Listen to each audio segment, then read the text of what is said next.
the fundamental mismatch between ideology and reality. Labour's view: Tories have been standoffish, hostile, in hoc to their hard Brexit Eurosceptic ideology.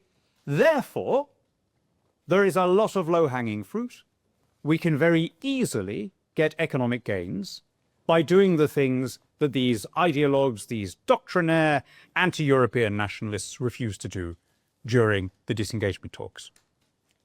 Reality: Britain went as far as it could to get economic proximity to the EU, commensurate with being an independent state in those talks.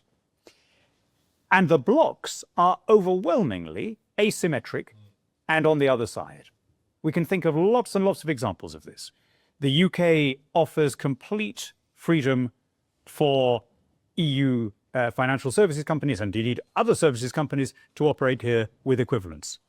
That is not reciprocated, even though the EU grants equivalence to firms from Brazil, from China, and so on. The EU goods were coming here, actually, until an IBAN could go completely without checks, now with minimal checks. The other way around, the EU conducts more checks on the Irish border on physical goods than on the entirety of its eastern border. Small thing, but one that you'll have all noticed. The UK, quite correctly, allows EU visitors to come in without checks using our passport e-gates. Why wouldn't we do that?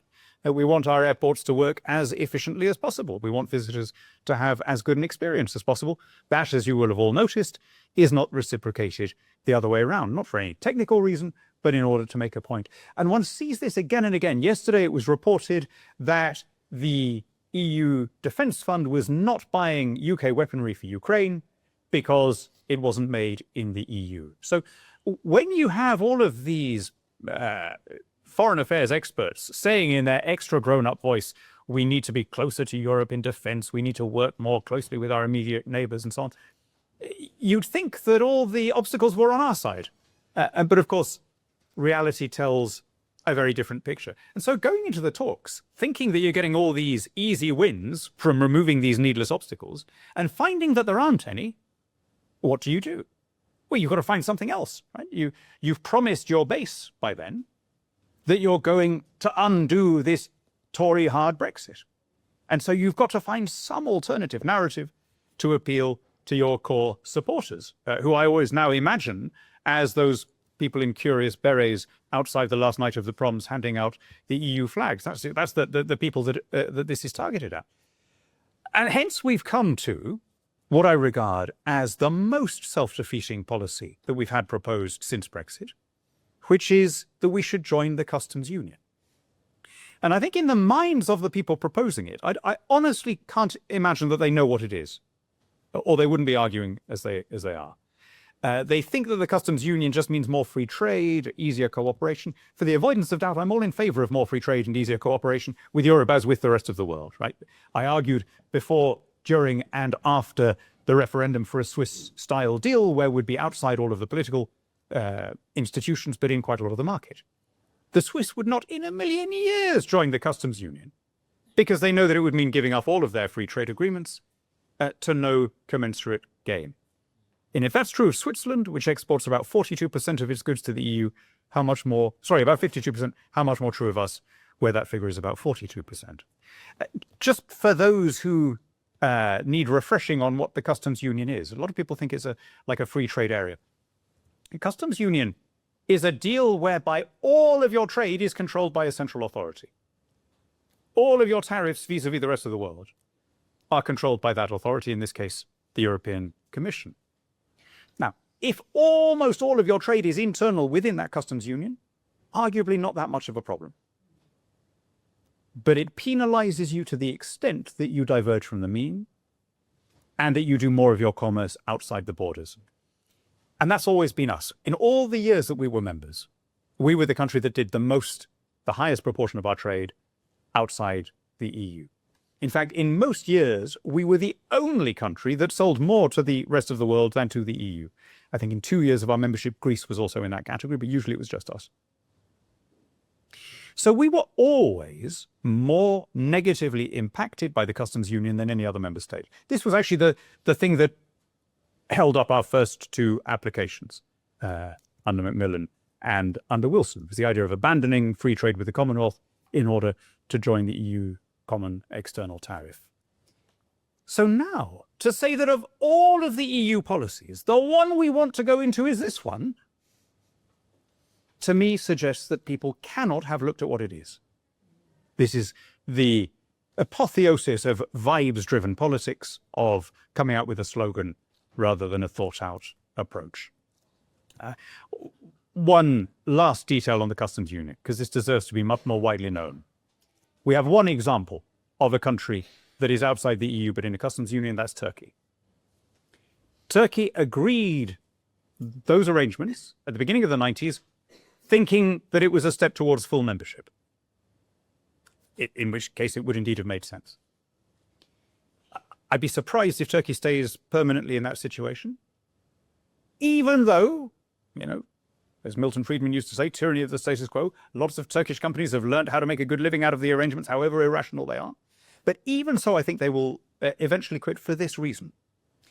The way that kind of arrangement works under WTO rules is that if the EU agrees a trade deal with, let's say, South Africa, Turkey is obliged to match every concession made by the EU, every single one, because it's in this deal with the EU. But South Africa is not obliged to reciprocate to Turkey, only to the EU.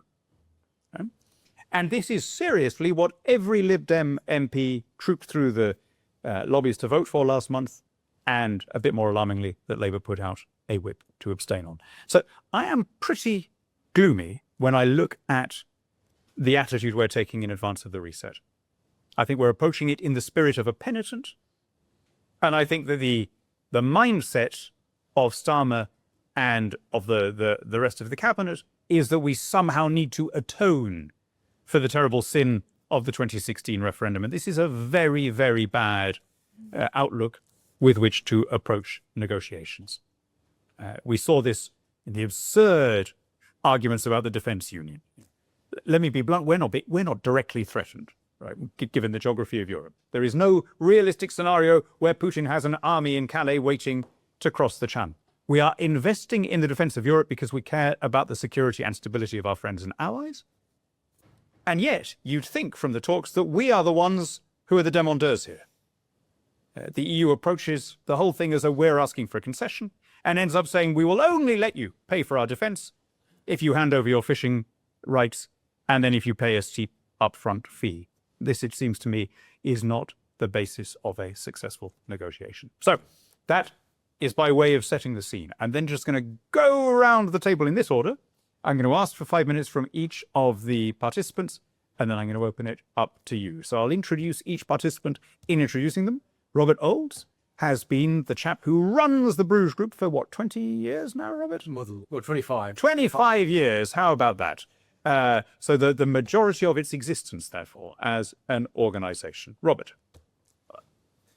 Thank you, my lord. Thanks for arranging today and giving the Bruges group this opportunity to be speaking in the House of Lords and having a place within the mother of all parliaments, which is a great honour, and for your efforts indeed of taking this country forward and out of the European Union. Of course, if it were only true what Labour was saying, that we had this hard Brexit that apparently was delivered by the previous Conservative government. Of course, as we all know, it's not. We were tied far too closely to the European Union, and I believe it's Section 29 of the withdrawal agreement is that we have to mirror European Union regulations and bringing about similar rules ourselves. So essentially, to a degree, although there are benefits to Brexit, and indeed we published the book 75 Brexit Benefits, which we'll be adding to later, more online, we're not taking full advantage of leaving the European Union.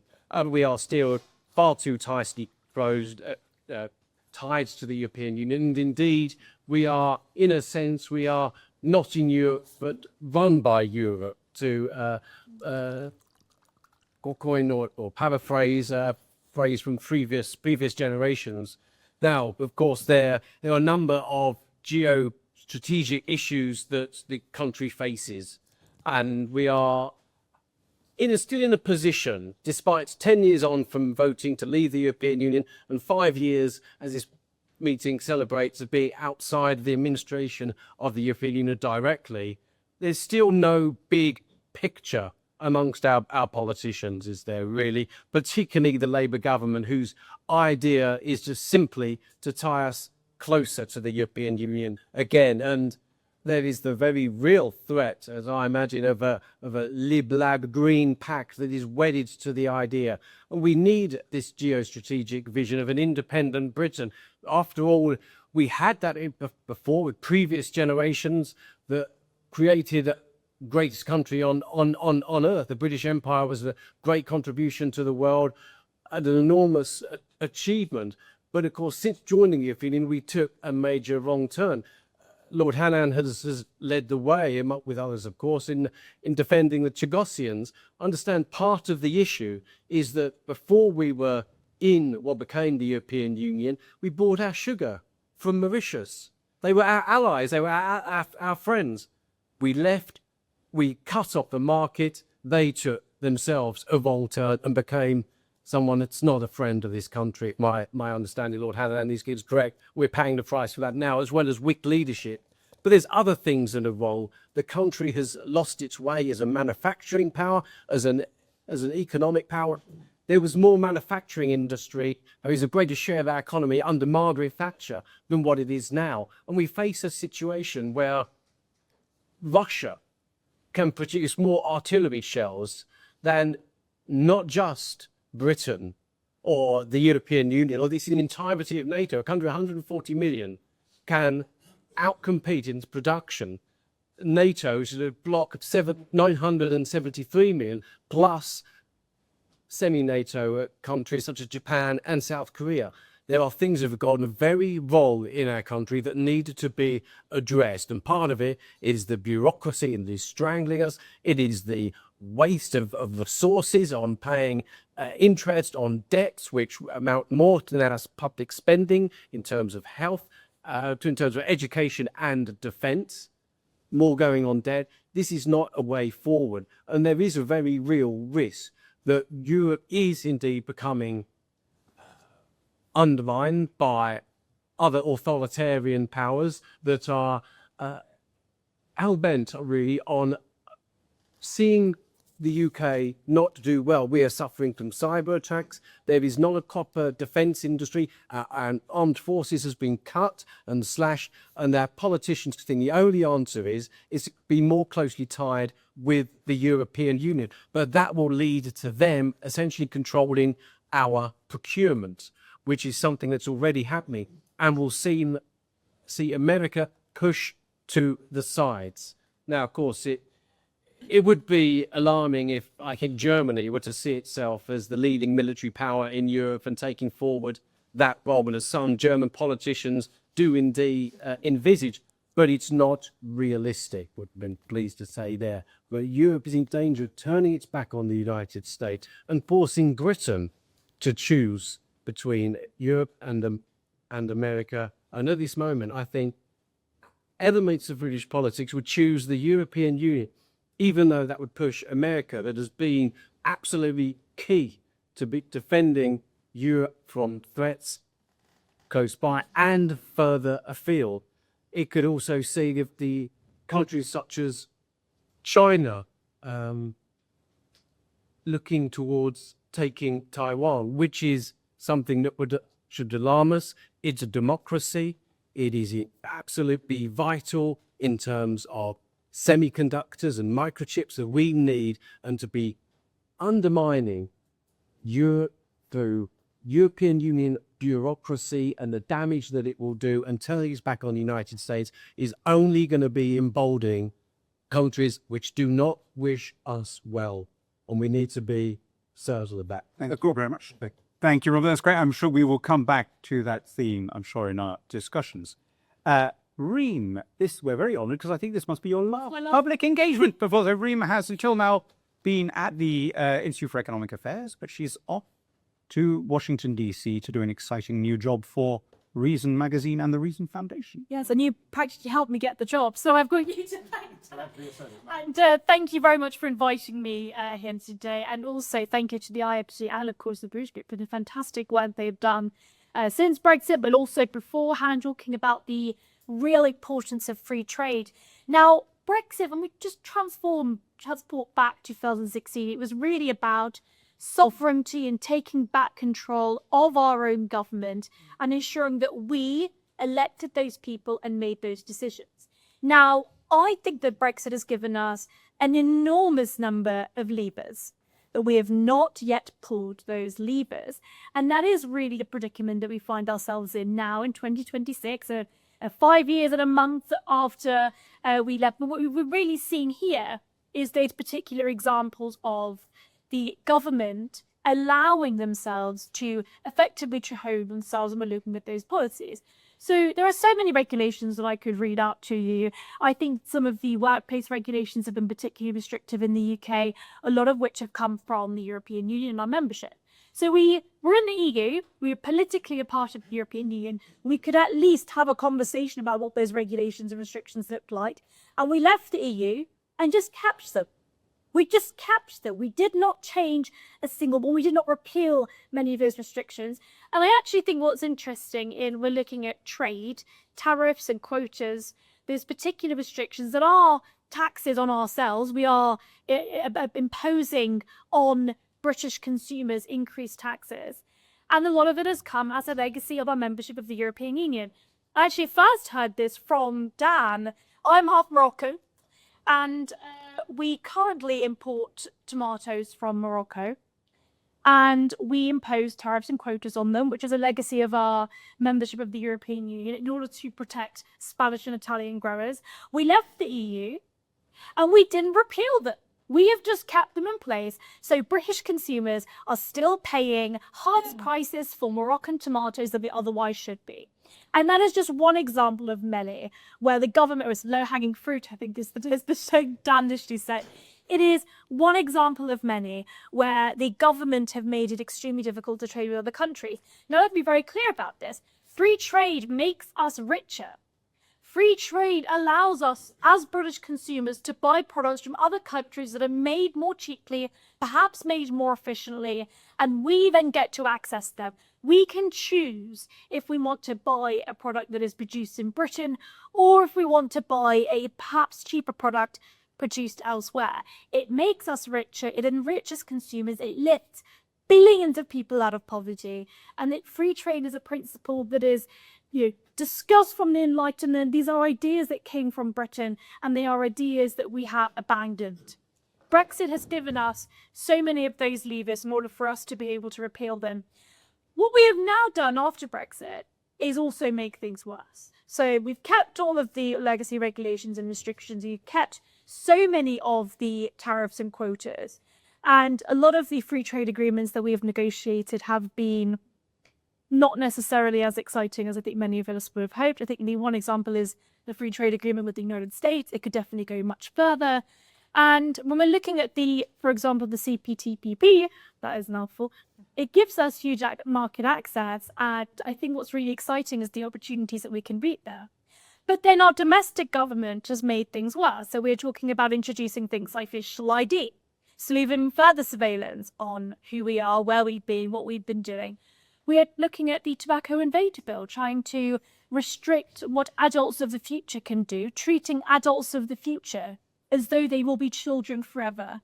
We are looking at so many of these new regulations, and when it comes to workplace regulations, which I think the legacy of the directive from the EU has been pretty abysmal, restricting the number of hours that people can work. We've now got the Employment Rights Bill, making that even worse. So what Brexit, I think, has taught us is that whilst the European Union is a protectionist bloc that has held us back for so many years, our own government in Whitehall and Westminster has held us back even further. The opportunities we have from Brexit are endless. We just have to get the guts to actually do something about it. Thank you very much, Ree. Thank you.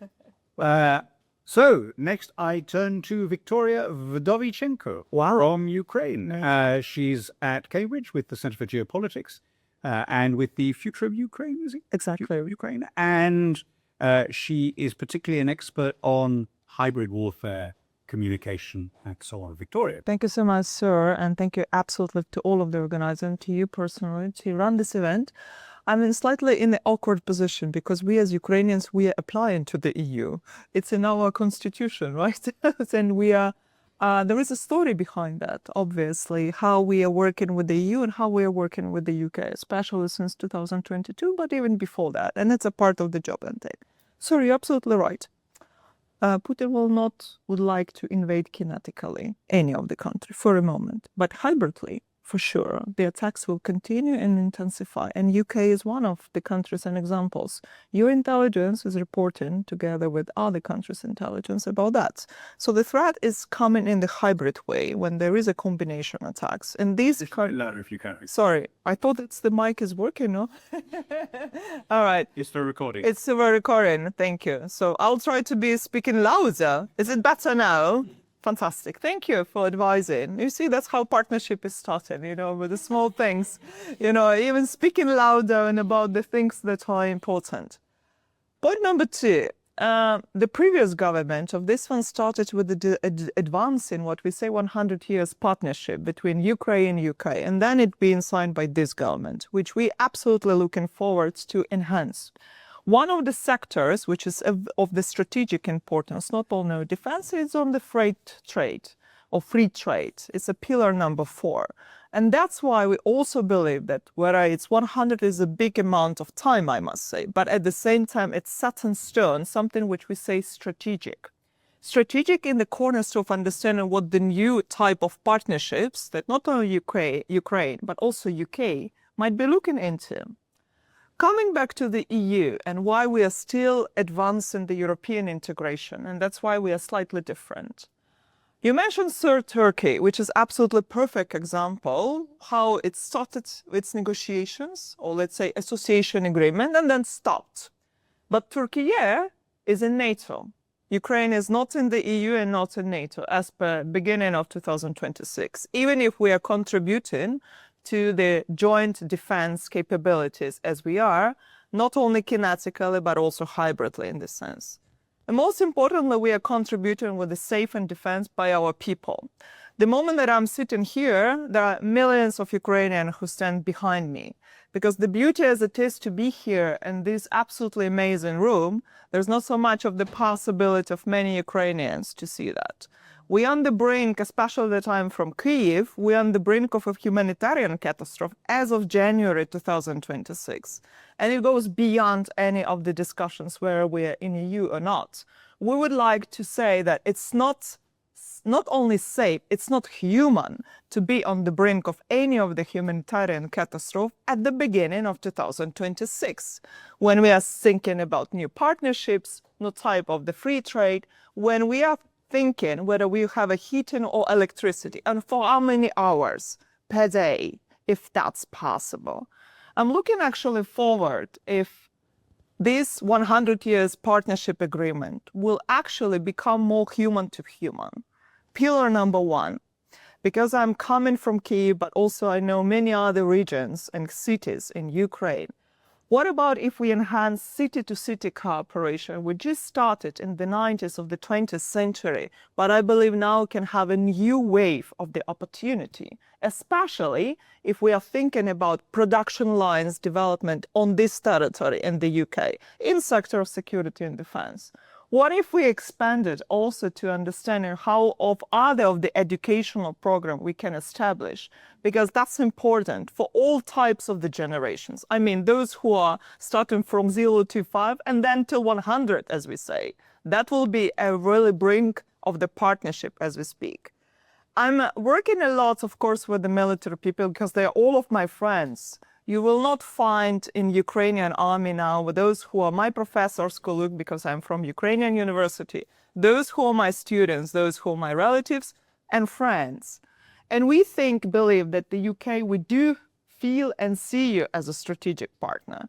Now, especially that is 1 month less till a very sad anniversary of the full-scale invasion of Putin in February 2022, and in total of 12 years of aggression, Russian aggression on the kinetically territory of Ukraine, we're still working about the things which is war crimes against humanity, and specifically the war crimes that are happening on the Ukrainian territory, as an example. We're talking about ecocide, so ecological advancement that's unfortunately the Russian aggression brings.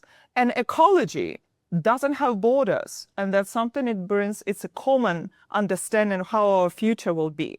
Last but not least, we call it energy side. When we have an electricity lack and the opportunity to literally freeze at the moment as we speak.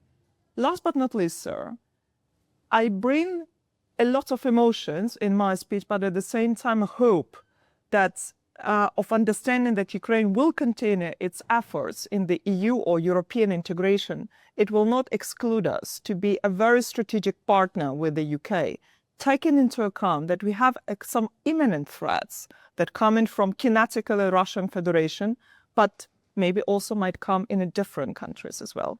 Thank you so much. Thank you very much, Victoria. And My apology. Are you looking for a lady who is called Olivia? oh, Can I take you? Sorry, my lord, the security is here for something unknown question. ¿qué has hecho, Olivia?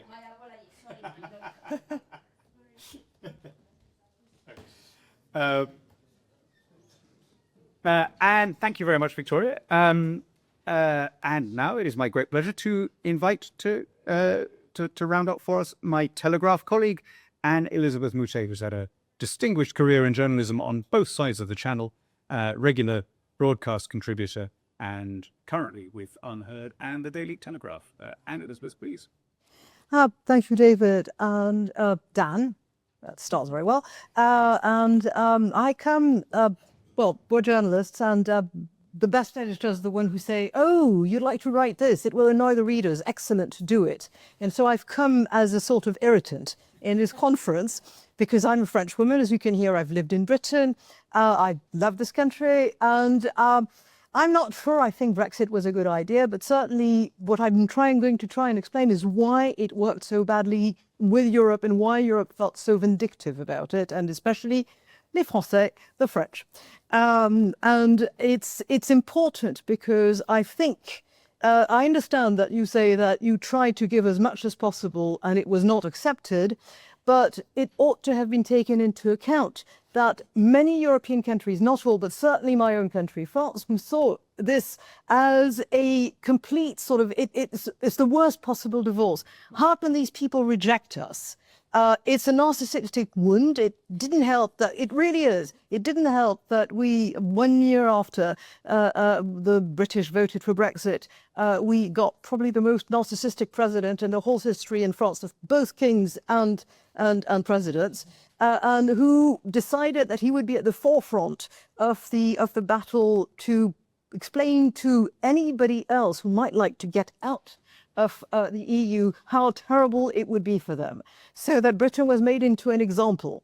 And why was Britain made into an example? I mean, when you think at the foundation of Europe in 1954 and 57, the Treaty of Rome, it was something that was supposed to bring the continent together after the Second World War, so that it wouldn't happen, war would not happen on our continent again. And it didn't happen in the EU, let's put it this way, but we had Bosnia 30 years ago, and we now have the immense crimes committed by Russia in Ukraine. And the idea was that we would make it, with baby steps and with the economics, and on a continent that was rebuilding itself in a little over a decade after the slaughter. That was something that was very important. And slowly there was a kind of mission creep. And the mission creep was the decision that we would actually, the founding nations and whoever was accepted in, like Spain and Portugal, there would be a non-explicit idea to bring the Europeans together politically. And half the approaches to this were done in little bits and pieces, and in the end you found yourself enmeshed into something that became suddenly completely political. And a recent example of this was the management of COVID under the authority of Ursula von der Leyen. When Britain started under Boris Johnson, who is a hate figure to many people who have many dogs in the fight of making Brexit fail, When Boris Johnson started vaccinating people as fast as possible, the reaction of Mrs. von der Leyen was, we have to coordinate throughout the continent, both buying the vaccines and starting. And they delayed the vaccinations by 1 month, which, at the time when the virus was the most virulent, was really something that to me is a great sin. Some people do not believe in vaccines. I believe in science and doctors and vaccines. But even if you don't believe in it, the intention was to make a political point. There was supposed to be a photo opportunity when they vaccinated people in France and in Bulgaria at the same time. And it took 1 month. Meanwhile, there was a sort of chaotic, the British organization that sort of, was a bit like Dad's army, but basically they got people vaccinated. I was in television debates in France, and a representative of the French INSERM, which is the Institute for Medical Research, and that is a state organization. The president of that organization does not say a word. That has not been checked with the authorities, and by this I mean, all the way to the Élysée, to the president, when it's something that is topical enough. And she started on television bad-mouthing the AstraZeneca vaccine for the single reason that it was British, and to the idea that when you bad-mouth one vaccine, you, of course, are bad-mouthing all the vaccines. So these people who profess themselves to be both scientists and politicians and in favor of science were quite ready politically to score points against Britain to do those things. So the way that we look, I look at this. I mean, I'm sorry that you left Europe. I think you can do lots of things in Europe from the inside, and until fairly recently, the French did this. We were very good at getting stuff for our farmers. We were very good at getting various things on culture, on what we call the cultural exception. And I think a large country in Britain with a great deal of competence, and especially competence in Brussels. You had people in Brussels who were so competent that the French complained about them to me. And they said, they run circles around us. This is outrageous. They don't even believe in it. So we got to a point when Brexit was voted, and then when all the consequences enrolled, the attitude was, and this was explained in a letter by the French Prime Minister Jean Castex 2 years ago to Ursula von der Leyen, is it's got to be shown that leaving the EU must be very painful. And I'm sort of, I believe what happened to the dream of Robert Schuman and Alcide de Gasperi, and how come this dream of union became a HMS prison, that you're not allowed to leave or things will happen to you. So that's the frame of mind. What I would like to say is that having this frame of mind, which should have been understood, I remember telling lots of people, including my successive editors, look, they really, really do not like it, and they're going to go at it with against you like that. There was a complete misunderstanding. There was no campaign in the 27 to explain why Britain was leaving. I find myself in the strange situation that I used to sort of go on French television and talk about Brexit, and I meet people in the street that tell me, oh, you're the woman who's for Brexit. And I was just trying to explain why Britain wanted independence and a tradition and free trade and other things, and personally thinking, actually, I think you could get this from the inside. But so it's an unviable situation. But what's worse is that you had lots of assets to fight this perception, and I don't think Britain used them. You had, for instance, extremely good, competent people in Brussels, and if I understand correctly, and you're probably closer to the epicenter than I was, they were sort of let go, so to speak, or they gave up in despair because it was perceived in London that they had gone native in Brussels, but they had the competence, and I'm pretty sure they were patriots, and depriving yourself and these people for advice to bring delegations in the office of Michel Barnier, who squabbled among themselves in front of Michel Barnier, the EU negotiator, who thought all his Christmases had come at once.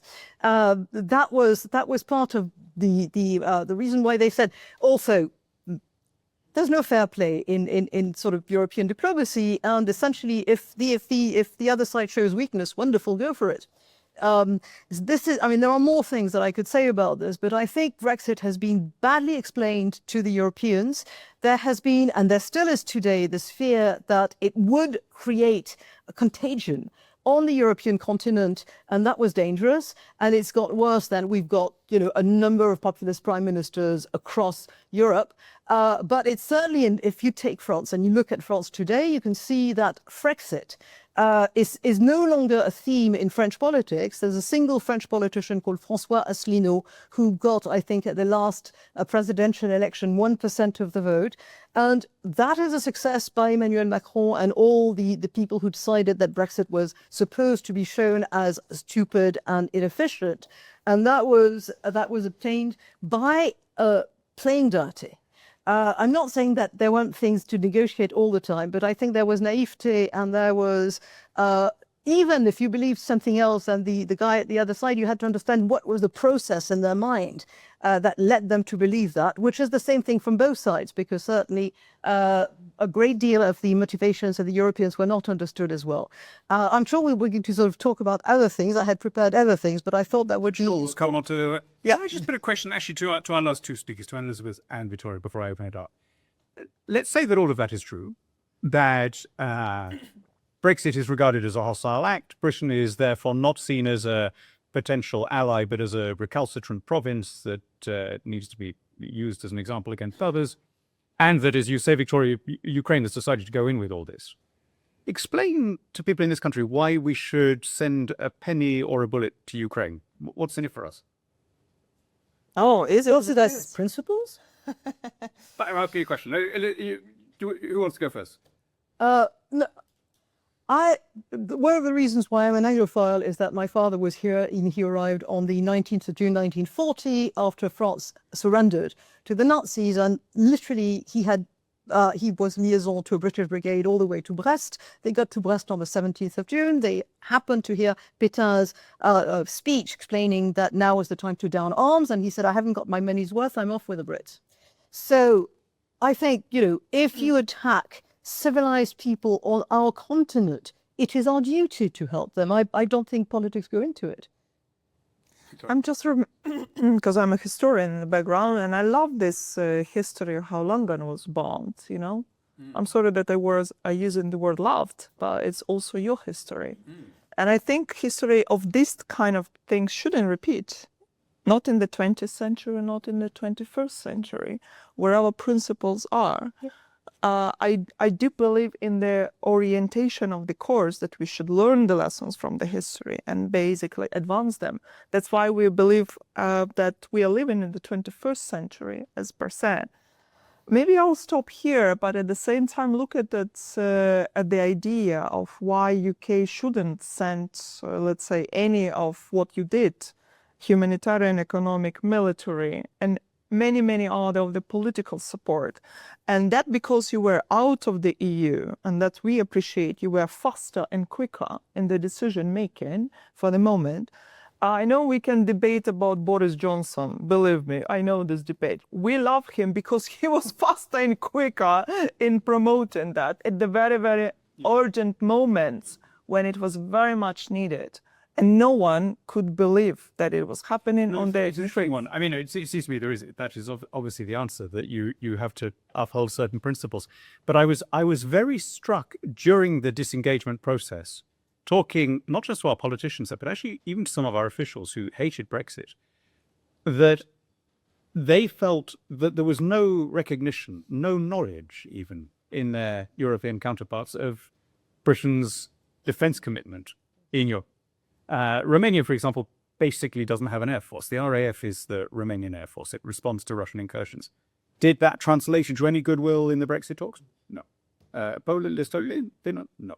You know, and so it is kind of, I think it's going to become an inescapable question. A global country, traditionally a maritime country, why should we be focused on the defense of Europe when it's a one-way street? That's going to be I don't see how we can avoid that conversation. Can I start, and then maybe you will love to continue? We can't think on the one-way streets. look at what is now the discussion of the Greenland going on, you know, like that's a very interesting way. And I'm preparing a book which is called Games of Today. And basically what we are talking about is 3P: projection, protection, and prosperity. So what are we bargaining? Sorry, what are we bargaining in now? We are bargaining protection or prosperity, or how we are projecting. That's, I think, the key question that lies. Can't get prosperity without protection. Exactly. That's what I'm saying. Well, welcome to my book launch today.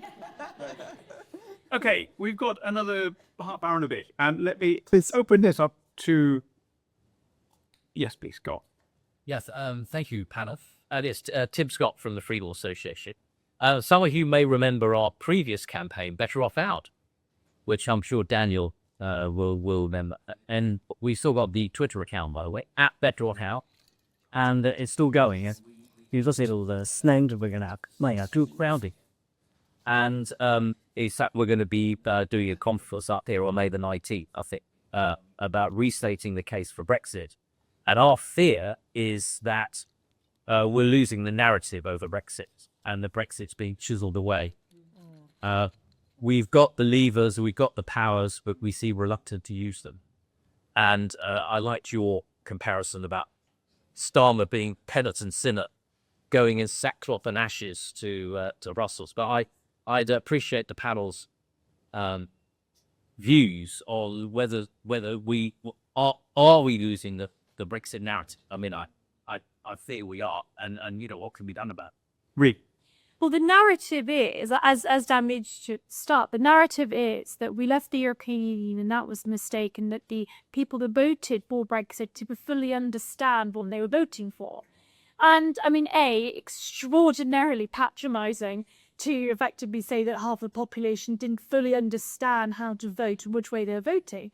But also, crucially, about what that actually means for many of those people. I mean, we've got the conversations about what freer trade looks like. Many people that were in the Vote Leave campaign wanted freer trade. They believed in those principles.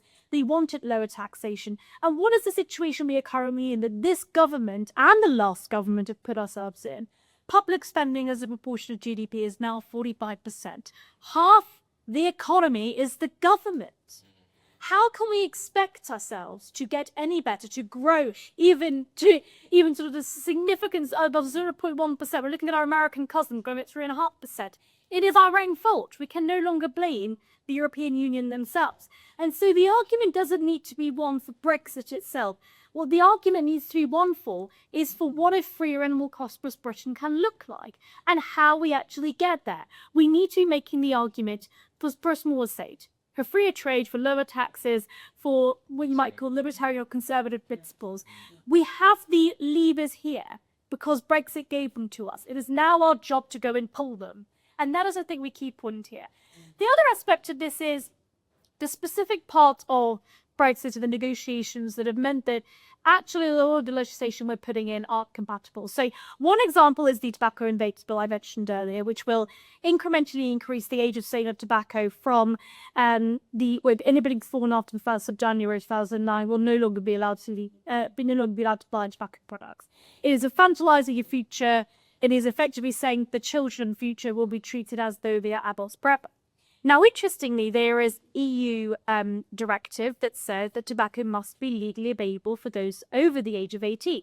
And so the Northern Ireland Windsor Framework now comes into question because we are introducing legislation in the UK that is not compatible with EU directives. And therefore, the question is, what applies in Northern Ireland? So the irony is Rishi Sunak's flagship policy, his tobacco and vapes bill will then not be compatible with the Northern Ireland Windsor Framework. VAT on school fees. Well, indeed, what then applies? And that's a huge question. There are the other aspects of the fact that the government have increasingly introduced legislation that has taken away our own personal freedoms. I mean, one example is the touted digital ID, where the government is saying what they want to do is tackle illegal migration, but in reality, illegal migrants, of course, are already breaking the law. They already work illegally. It does not matter if they have digital ID. But the real scary part of this for me, as somebody that cares about privacy and personal freedom, is that it is a centralized government database. The Tony Blair Institute's idea Every time you use your digital ID, it tells you who you are, where you've been, what you've been doing, and that creates a database of information about you. No government should have that kind of data. I'm not just saying that they'll use it for malicious means, although I do think that perhaps we should question that, but also incompetence. We saw the Afghan data leak only a few months ago when 19,000 people that helped the British government to Afghanistan had their data leaked and had their lives at risk. I don't trust the government with my data. I don't trust the EU with my data. I don't trust the government with my data. And so the question is, how are we going to protect our own freedoms, and why have we not realized that the opportunities have now been handed to us? Let's go and actually take back control. Let's ensure that the legislation we are introducing is going to expand freedom and ensure that British people in this country have those freedoms for ourselves. We have the levers, let's pull them. Yes, it's up to us now. We can't blame Brussels. Right. So there's a couple of Northern Irish politicians who I want to bring in. But just before I do, just very specifically on Tim's point about losing the narrative. Robert, it's the 10th anniversary of the vote coming up this summer. You can bet that a lot of people who were against Brexit will be using that anniversary and making a lot of noise, as will a certain kind of British MAGA tendency that says the whole thing's been thrown away and wasted and so on. Is the Bruges Group, is anyone else going to be making the case for advantages that have come or will come from Brexit? Yeah, thank you, Lord Hannan. That's exactly what the Bruges Group is doing. We recently published a book that was launched at Sir Jacob Rees-Mogg's house, promoting the fact that there's 75 Brexit benefits, tangible, actual, real benefits. Now, of course, yes, we haven't pulled all the levers and we could have done things differently and better.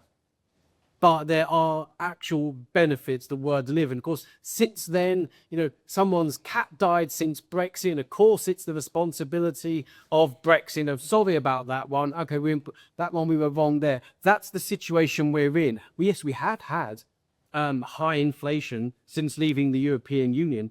Nothing to do with Brexit, because our inflation rate, the consumer price index, was actually lower than that within the Eurozone. The problem is because we had the government which debased the currency and thrown a whole host of money out there, which has led to greater inequality, greater public spending, which of course then finds its way into the most wealthy. We have an economy built on really state spending, and one which is about the state procuring services from the private sector. So, of course, all the money that's being spent from the in terms of our tax money is, of course, finding its way into companies which are essentially managing an ever-bloating welfare state in our society, which is restricting growth, and we're not actually having industry and economic enterprise and a buccaneering attitude that really got this country going in the first place, and transformed it from an island that was an offshoot of Europe into a global power. We just have a state-run economy, essentially. It would be worth noting that that really the situation is one of, well, we can blame other countries, but ultimately it's very much like Shakespeare's Julius Caesar and Cassius talking to his dialogue with Brutus. The fault, dear Brutus, is not in the stars, it's in ourselves. We've made some horrendous choices, and Brexit has been one of the saving graces that's made the situation less bad than what it otherwise would be. But there is also a problem that as soon as we won that referendum, and I was there in the room when the results came in Manchester. We sat down there. I sat down with the chairman's a wonderful job, who helped very much so win that referendum. And it was said, let's show can't come with the exact words exactly, but let's not be triumphalist, is what they were saying. And I was just like, oh no, actually. And before I had a chance to intervene, say yes, we should celebrate this, everybody got up in the room and people had those glum faces because they were trying to show a unity with those who had voted the other way. There were those who got it wrong, who voted to remain in the European Union. And then, of course, we saw some other politicians the next day, because, of course, caused the resignation of a prime minister. And they thought they would show these glum faces. The rumour went around that, oh, they actually regretted winning the referendum. No, they were trying to be conciliatory. But in any other country, when there's a conflict or a movement which is an independence movement, you don't show conciliatory. You say, no, we have now won. This is the new reality. Everybody get on board. Just like how every Frenchman was in the resistance, or of course in Ireland, it was not all Irish people pre 1922 were in favour of there being coming out of the United Kingdom. It's democracy. But of course, once the result had happened, people were encouraged to get behind the winning side, and indeed most did.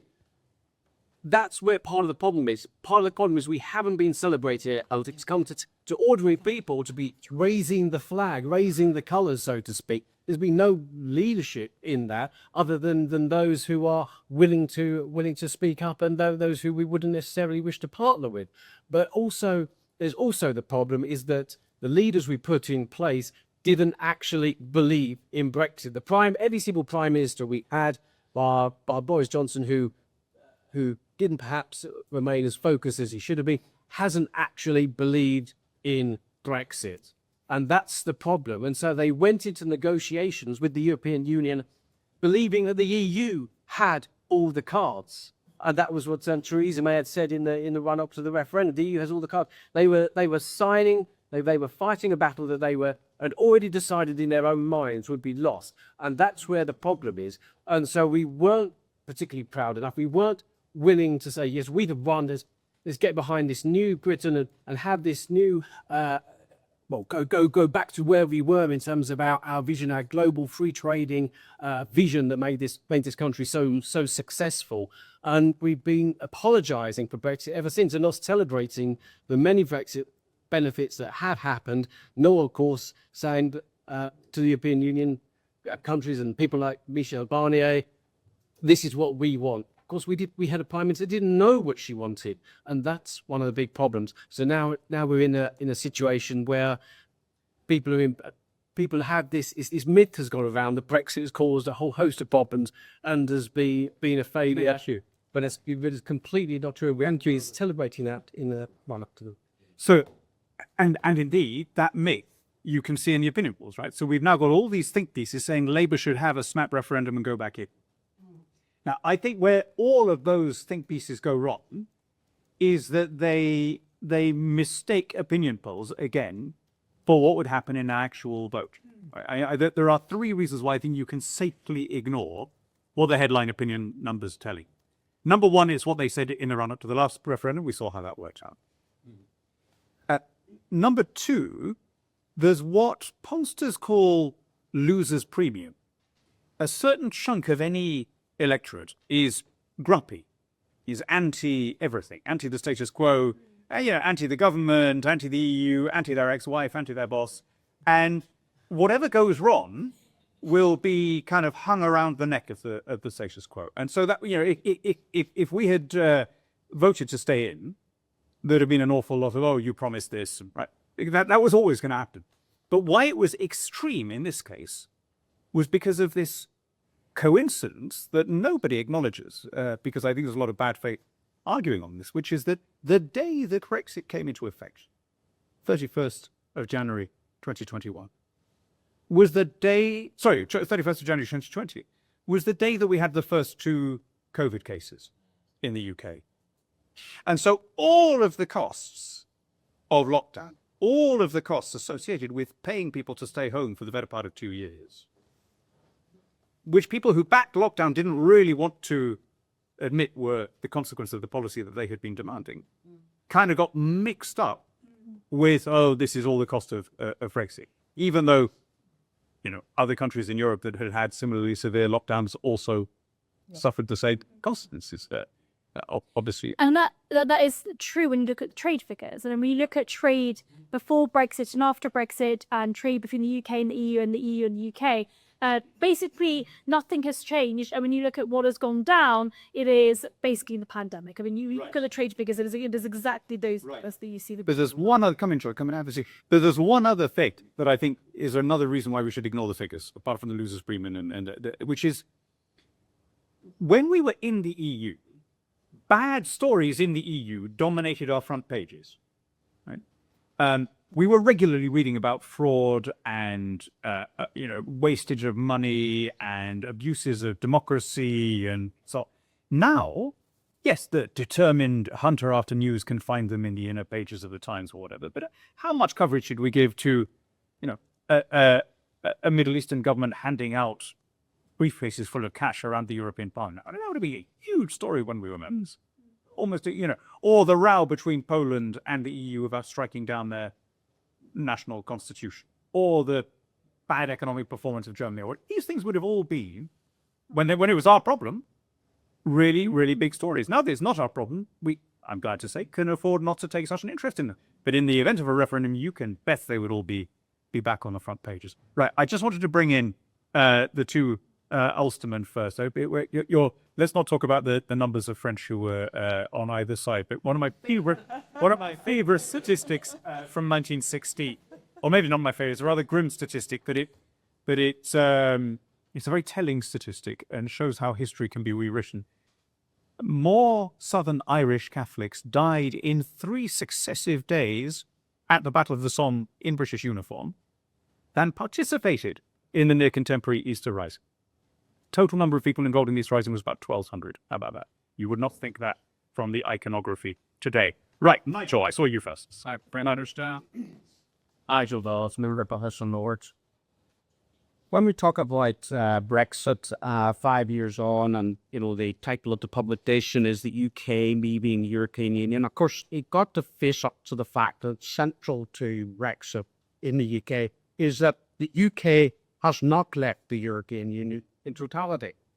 Northern Ireland is still subject to the single market and the EU customs code, 300 areas of law, entirely covered, dynamic aligned with the European Union.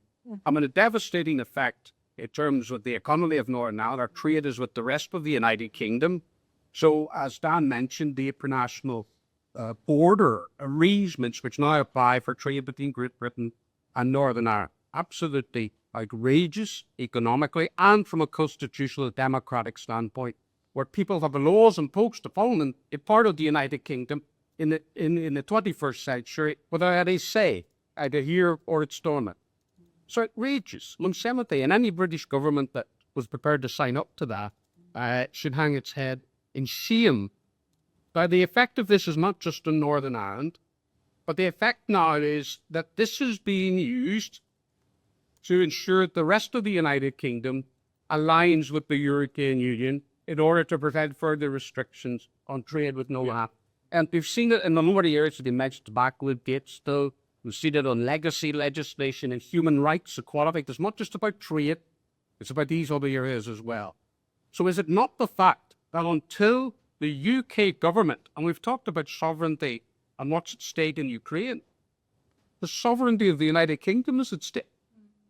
Until we faced up to this massive issue in British constitutional arrangements, we're not ever going to have Brexit for the entire United Kingdom. So it should not be a central policy of any movement that really wants to deliver Brexit to get rid of the Windsor Framework and replace it with arrangements which simply takes account of reality that there will never be a hard border, so-called, on the island of Ireland, because the Irish government would never stand for it. For one thing, the European Union will not be able to impose it upon. So should that not be one of the central areas of discussion and policy going forward? Thank you, Nigel. And few people could have done more to publicise that issue than you have. But maybe one who has. Jim Allister, you had your hand up as Jim Allister, member for Farland for North Antrim. I very much endorse exactly what Nigel has said. It seems to me that Brexit is being undone before our very eyes. And the seeds of the undoing of Brexit were sowed when the Brexit arrangements were reached pertaining to Northern Ireland. Because by the act, the utterly idiotic act of leaving Northern Ireland as an effective colony of the EU, governed directly by them in those 300 areas of law. We created the leverage, which now this government is using to prize us all back into the orbit of the EU. Because time and time again, the dynamic alignment that is going to be the vehicle of reinserting us effectively into the EU is premised and justified upon ensuring that there is no further division and increase of the Irish Sea border, etc. So in order to prize us all back into the EU, they are using the folly of what happened with the Windsor Framework as the device to, in fact, undo the totality of Brexit. That's why Nigel is absolutely correct. If the United Kingdom, which hasn't had Brexit, is to ever have Brexit, then the first and essential starting point is the dismantling of the Windsor Framework. And if that is the task of the next government, I trust it's one they will pick up and not botch it as the Windsor Framework wasn't botched by the last Conservative government, but will deliver it properly and thoroughly. Whom do you blame for the botching on that? I mean, because Boris often gets the blame for this, but I think that the real error was Theresa May's in agreeing the sequencing. I think once that had happened, it was almost impossible for any successor to take up into that. And once the Bail Act was passed, government, those who want to get clean Brexit, were really put in the corner and their hands were tied behind their back. And I think then the Boris approach was, let's get it done, we'll fix the problems later. But of course the problems are being the trap, and the Windsor Framework has been used as the means of sucking us all back in. So I think the Windsor Framework, which really is the old protocol dressed up under a different name, Right. I think the protocol is the source of our ongoing problems, not just for Northern Ireland. Nigel's evidence how patent they are for Northern Ireland, that problem on a day. Our whole trade is being reorientated. Yeah. So, the growth now in North-South trade, because we have pepper trail with GB, is quite astounding. And the whole political realignment that they hope would flow from that has been set in this place in terms of the oil and economy has been growing to try and break the links with the United Kingdom. But we have to fix that not just for our house, we have to fix that for the whole United Kingdom. So you say, if you want Brexit, if you don't, then the scene is set to be step by step realigned back into the EU through the pathway of what was set forth with the framework. Does anyone want to come in on Northern Ireland slightly? Well, I think the interesting part about the border being hard. I mean, this was the big, scary news story that came in when Brexit negotiations were being had, and everyone was, I would say the Ramonians were sort of scaremongering about what a hard border in Northern Ireland could look like. But as you've said, the Irish government would have never allowed it to happen. But also, technology has moved so far beyond needing hard border patrols there, ensuring people that technology has moved so far beyond that. We have technology that allows us to have what may be more dynamic. And I just think a lot of it was the Project Fear people basically saying we're going to have huge issues on the border. And I don't think that was ever going to happen. It did. It's about the border between Northern Ireland and the Republic. There was a different VAT rate. There was cameras that would be looking for those who were travelling across border to gain fuel. There were technological solutions that had been there for decades, long before Brexit. And yes, it was always one of those scare stories. I was involved in the debates as well when there would be someone warning there's going to be a hard border. And we were due to leave on X date. I remember one day the pose was, April the 12th was the leaving date. Someone was warning there's going to be a hard border. It's like, there's no work put in. Nobody's building this thing. It's just complete fantasy. But yes, it was a total. Doesn't this go back to Anne Elizabeth's point about the incredibly bad international PR? Yeah. I mean, anyone who was talking to, particularly in the US, but actually everywhere, even with, people you'd think would really, New Zealanders, Canadians, whatever, the starting point of everyone was somehow Britain is going to put border infrastructure up. And I found myself again and again explaining the whole thing to American audiences, says, no one on our side is going to raise us matchstick, and everyone's accepted that, So who's gonna build it? Who's gonna pay for it? Mexico. I mean, it's got, So, but we lost that argument. Right, couple more questions. Two gentlemen in the front. Yes, please. Yes. It's interesting that the battlegrounds. Sorry, Bruce. Nobody cares who I am. The battlegrounds has always been about trade and the economy, but it's actually an ideological clash. It's about a technocracy that has this comfort blanket that it's had, the creation of all the quangos and so on, which was set up to deal with the EU and so on. So this ideological clash, which doesn't really care what the customs union is. It's just a means to an end, the same way that Northern Ireland was. But what I think is interesting is that ultimately, I think it will be trade and the economy that sorts all this out. Because I always felt at the beginning that we probably wouldn't completely detach ourselves from EU until the EU collapses. Because if you look now, they're talking about the federal project being dead. And that exposes the fact that the monetary union cannot have a fiscal union, the target to imbalances, all of these things will become horribly exposed. The protectionism that has been a feature of the EU is now there to see. The energy policies. I know. What I'm saying is this is nobody is having an argument about what are we rejoining. Yeah. We are proposing rejoining manacling ourselves to a drowning man. Yeah, that's my point. So ultimately, this will be sorted out by trade, but it's actually it's an ideological clash. Thank you, Bruce. So what I'm going to do actually is take a final round of comments, questions from the audience, then I'll come back for a final round from the panel. So anyone else now or never? Yes, before I saw you personally.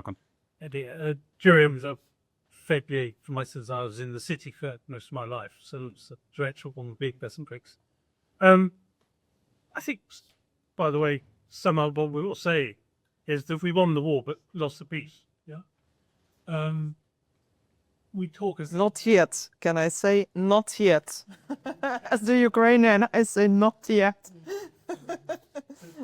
we talk ourselves down, and we don't push our success, and that's essentially my question. But I'd like to just state that from the city used to be, which I never quite understood why, anti-Brexit. They felt, can't go out of the city, we'd lose everything. Now actually, it's mildly pro-Brexit. That's a major change that actually people don't hear about. Okay, the first thing. And second thing is just on all these things. Europe wanted the token tax. Once we left, they withdrew it. They massively introduced massive digital tax, which they're now backtracking on. Oh, we never went quite down that route, and they realised that maybe wonder why not. Big AI regulation. We were much more moderate. They're now starting to realise that they were wrong. Trade deals, where now they're being forced into trade deals similar to ours, which they said originally, no, they would not do, but they're compromising and they're forcing it through because they see the benefit. So we, in a way, have been pushing ahead and they're copying us. I'm not saying they are copying us, but I'd say they're following in our way. Okay, logic will be. Thank you very much. Much appreciated. Peter Lee. A useful way I find of looking at our trade arrangements is Britain is to the EU as Canada is to America. We both have complete free trade agreements with our large continental neighbor, zero tariffs, zero quotas. Neither of us have a customs union. You left the customs union, Canada was never in one. Neither of us have the equivalent of a single market arrangement, which requires us to take our neighbours' laws. Canada never had one, we left it. I know no Canadians, apart from a few dwindling number who want their provinces to become states of the United States of America. I know no Canadians who want a customs union with the United States or ever have done. None who want the equivalent of a single market with the United States or ever had. Why is it manifestly of no advantage to them, but people believe it would be advantage to us? I know of no economic rationale to that distinction either way. It's important we keep ramming that home. Very good. Very good. I can see one more, two more, three more. Okay, and then I'm going to draw the line here. Yeah, thank you, Daniel. I'm Stephen Meyer from the Discovery Institute in Seattle. We also have an outpost now in Cambridge, UK. Well, I've been a longtime advocate of a U.S.-UK free trade agreement and of British sovereignty generally, which I think is a great course for good in the world. I wrote a first piece in 1989 as a postgraduate student advocating a U.S.-UK free trade agreement to relieve pressure on Mrs. Thatcher to relieve British sovereignty to the EU. In 2016, Daniel and I wrote complimentary op-eds in U.S. papers right after Mr. Trump was elected, advocating that the U.S. take up that offer, Britain, a U.S. free trade agreement. That was in fact offered, but as you know, Mrs. May sat on it and nothing happened for a very long time. Now an agreement has finally been struck. It's not a complete free trade agreement. I'm here to gain your wisdom. I would like to know from a UK point of view what could be done to improve that agreement so that that you all benefit more from Brexit and from the ability to make trade agreements with friendly partners such as the United States. As I understand it, the agreement has a 10% tariff still and industry-specific set-asides that could be diminished. If there are other things, this isn't the agreement yet, Steve. Yeah, this is a stopgap on the way to an agreement. Yes, exactly. Given who is running this country, that agreement may never happen. It may never happen. Yeah. We'd be very grateful on the U.S. side to know of anything that can be proposed. We do have some access to people in the administration could help you all. Thank you. Let's talk about that. Yes, please. Yes. I'm not sure they're working. Just speak up. Okay. And hi, I'm Judy Moore. I'm currently an independent. I stood through the southeast of England for Brexit, was down there with Nigel on till the very early hours of the morning. I was upset when I hear what you say because you take it personally. And I just want to say to you that it wasn't personal. I have never shared a European dream. And I don't know, you seem to have been brought up with it. But I was brought up, I am British. And I believe in self-determination for British people. That doesn't mean to say I can't be friends with you. It doesn't mean to say I can't arrange trade agreements or whatever with you or with the US or with anyone. Because with self-determination, you can make trade agreements all over the place. So it wasn't... No, sure. Thank you. I think, Elizabeth, you were describing rather than... I was describing. I was sorry because, to be completely selfish, it made my life very complicated. Where it was so simple to come to Britain, see my friends, my family, and it seemed unnatural to be separated, especially since it became increasingly difficult with bureaucracy on both sides. But I was describing the narcissistic wound not from me, but more from the way it went afterwards. It was seen as hostile, and it was seen, and I'm amazed to see that it was well shared on the left and on the right. And you had fringes, but the fringes were basically sort of using this for their own narrative and not necessarily because they understood. It was the lack of understanding, and I would say that most British actually have an idea about France, and I always tell the French, they say, oh, les Anglais, nous aiment pas, the Brits don't like us. But I said, no, it's very complicated because they will say things about the president, our policies, you name it, the fishermen's agreement, and then they will say that French women are nice. I frustrated with this immensely, that French life is comfortable, that French food is wonderful, that we have style. So it's not the relationship that you have with the Germans. when there's something that the Germans do you don't like, you don't find something redeeming next to it to say, yes, but the Germans or German women or German sport or whatever. And it's an entirely different relationship. It's a sort of friendly love-hate thing, and it can veer from entente cordiale to what led the French to lead the charge in Brussels to make Brexit much more painful than many European countries wanted it to. Okay, we had one more hand up, you sir, yes, and then you're not going to comment on all of these questions, guys, but you're going to come in on the ones you like. Yeah. Ted Newson, Colonial Ring Policy Foundation. So Brexit, obviously millions of people voted for Brexit for sovereignty reasons. And this afternoon we discussed the amount of legislation that has been kept from the EU. We haven't repealed it and is impacted civil liberties, farming sector, the ability to do business, our entire economy, employment legislation. Would the panel agree with me that a Great Repeal Act is necessary when a Eurosceptic right-wing government gets into power for a credible way forward, for a credible and better relationship with the EU? Thank you. Okay, so I'm going to come the opposite way this time. You please do not respond to every simple question, or we'll be here for too long. So Bruce on what are we rejoining, Jerry on losing the peace, Stephen on the US trade, Ted, we just heard on the Great Repeal Act, Peter on Canada, Judy, I think we've already answered. So, Elizabeth, you start and we'll come around this way. I would say many of those questions are actually questions that the British ask themselves. And then there's the relationship of Britain with the rest of the world.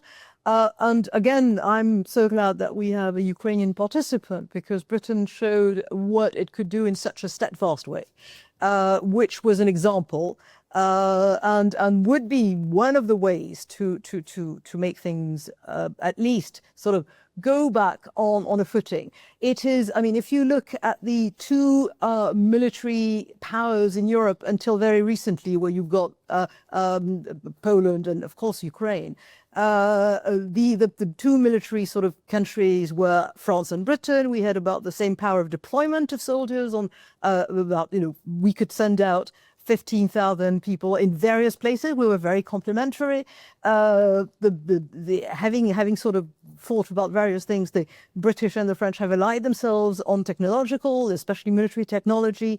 On a standpoint of equality, we're both members of the United Nations Security Council. We're both nuclear powers. There were many things that could have worked and possibly could be made to work again, especially as Europe has become a country, a continent that has been threatened. And I disagree with Dan. I think Putin can do many, many things to make Britain sort of fail. I was asking a question. I'm determined. It's the only thing where the Russians are completely competent. It's hybrid warfare and lies and propaganda, and they do this extremely well, and they've done this for centuries. So they're finding areas of agreement would be possible, but it needs a kind of reset in the minds and in public opinion. We have the same type of media in France that you have in Britain, with a great chunk of the media very negative about both Brexit and even the notion of patriotism. Thank you. Victoria. Even if I work in strategic communication, it's very hard for me to comment working in the strategic communication for, what could be done for the Brexit, because I told you I come with a completely different country. But at the same time, what we can do together, taking into account how unique in position we are, both my country, Ukraine and UK, and taking into advancement of 2026 and beyond, entrepreneurial skills of both of our nations. That's pillar number one. We are masterminds now in many, many advancements. And those Ukrainians who are here, they've showed already how entrepreneurial they are. this mastermind, we can basically come to many other areas. So it's not only defense we are thinking. We can talk about agriculture. We can talk about innovations in the IT. We can talk about the embedding of the AI. I do agree with you about the embedding of the AI regulations in the EU. We suffered as well, by the way. So that's why that's something equals to that. On the no war or neither war or no peace, I cannot comment because it appeals to me absolutely different agenda, you know, for things. But what I believe for me as a Ukrainian, to those here, being as strong as we are, learning from each other within the lessons learned, whatever you call it, but at the same time, being to shoulder, that's what overcomes. Despite all of the trade agreements, blocks, and area of the bureaucracy that we deal with EU and you guys deal with the EU. Thank you. I think the crucial point here is that businesses and people trade with one another. It is not governments that trade with one another. It is people and businesses and consumers that trade with one another. When I buy a new dress online that has been manufactured in China, that is me trading. That is international trade. It has nothing to do with the state. So what the government can do is stay out of their way. And to Peter's point about the fact that if you have zero tariffs, zero quotas with the European Union, now because of Brexit, we can abolish all tariffs and quotas, full stop. And that is all I have to say. That's what I would do. Greg, he lags. I would also abolish all laws since basically the 18th century. But I'm not sure the rest of the country's material. We could certainly, as a result of Brexit, do that and abolish all tariffs and quotas. Rob, thank you. We had some serious problems that we must address. It was Professor Neil Ferguson who said, we are the Soviets now. Back during the period of the Cold War, industry, entrepreneurs, a buccaneering attitude, that was here in Europe and America. And of course, it was the Eastern Bloc countries who were backward, indebted, owned declining industries. That script has been completely flipped. We're completely indebted now. We don't produce anything. There's very little. The state sector has crowded out the private sector, and we are largely incapable of getting anything done now. Just to go back to the situation in Ukraine, the Russians have built a train line from Rostov-on-Don to Crimea in the middle of what is a war zone in a few years. We can't even get to Birmingham without spending hundreds of billions. Is this not happening? There is something really, really wrong. Of course, history does have a kind of way of repeating itself. France, at the end of the First World War, went to Odessa, an area of Ukraine being very heavily bombed, to protect that region from the Bolsheviks. Macron had a similar idea a few years ago, and his defense chiefs told him, well, we can maybe manage 3,000 soldiers. And if Britain, if we were to send, we could amount another Falklands now. Don't tell the Argentinians, but it's right up, mate. In a dreadful, yeah, they don't have the oil hooks to get there. They could get there, they couldn't get back again. But we have this situation where we can't manage anything ourselves either, and we must really transform our country and get things moving again, get the state sector out of it, get the right attitude that we need for growth, not this, in a sense, what they call the entitlement state, where people are thinking, oh, what can the government give to us? What can we take from them? And then politicians have little choice. They're going to win an election is to just borrow more money, raise more taxes to pay off the interest, or to try and pay off some of the interest, which is just mounting up. And there's not actually one about what can create actual growth.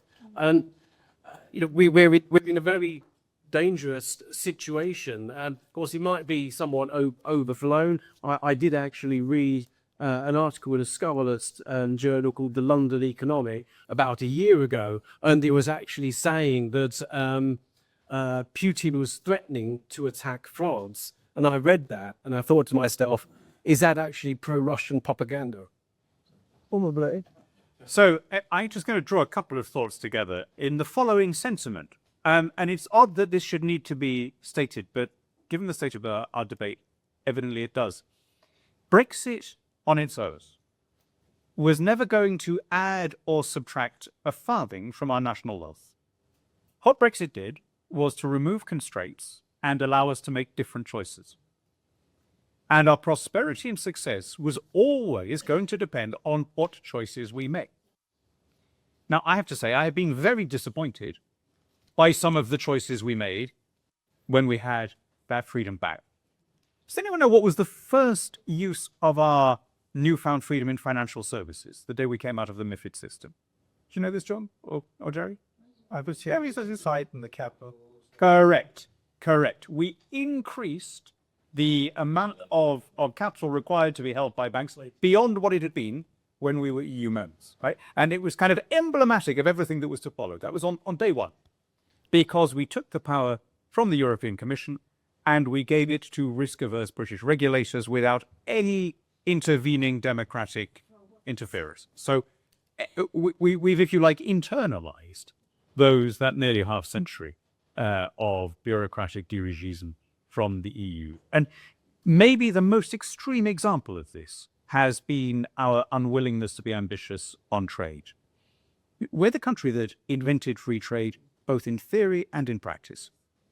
In theory, with the works of Adam Smith and David Ricardo, in practice from the 1840s, when we became the first place unilaterally to remove any kind of obstacles to the traffic and commerce of the world. And it made us the richest country on the planet. And then other countries began to copy us and catch up. The Cobden Chevalier Treaty and so on. And that was great. We want to have rich neighbors. I mean, they make better customers, they make better suppliers, right? So it was a brilliant system. And yet somehow we seem to have completely forgotten all of that. And we've approached the pro-EU commercial world with kind of a sort of early modern or a late medieval mindset, where we think that all of our trade policy needs to be geared around protecting the 0.2% of our workforce that is employed in agriculture.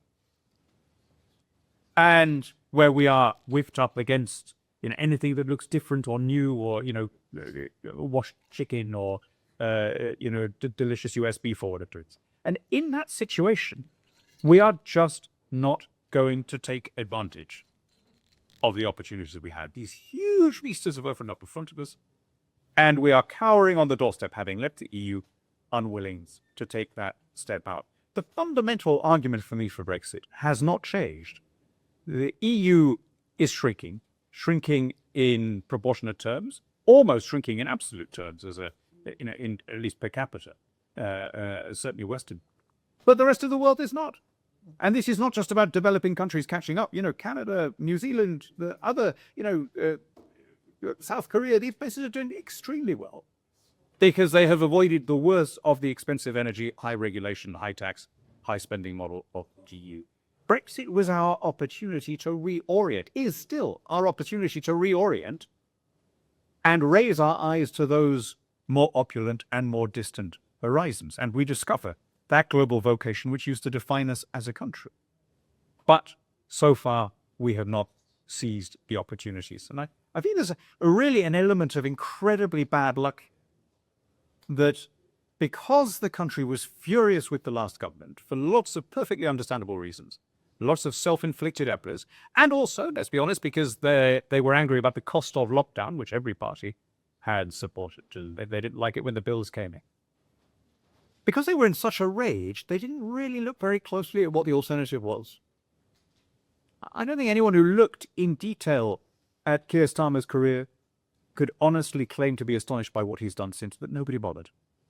It was so easy for him in 2024. If he just turned up to those debates and didn't trip over his shoelaces, he was shared to the rats, because he was not us.